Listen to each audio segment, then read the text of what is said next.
Hello friends, welcome to my YouTube channel. So today in this video I am going to show you how to add languages to the keyboard in this device. So in this device I added only one language, only the English language, the default language.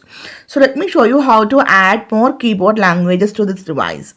Simply go to settings, scroll down, at the bottom you can see the option general management. Tap on this one, tap on Samsung keyboard settings, tap on language and type.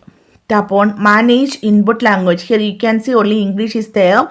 Tap on manage input language, and from here you can see lots of languages you can see here, and from here you can easily select your language and it will apply to your keyboard.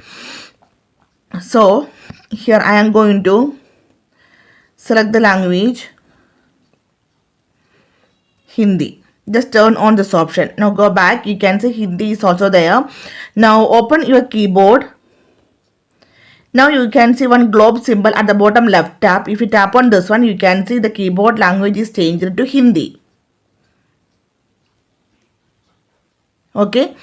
So simply in this way you can add languages to the keyboard in this device. So hope you guys enjoy this video. Thank you for watching. Thank you. Bye-bye.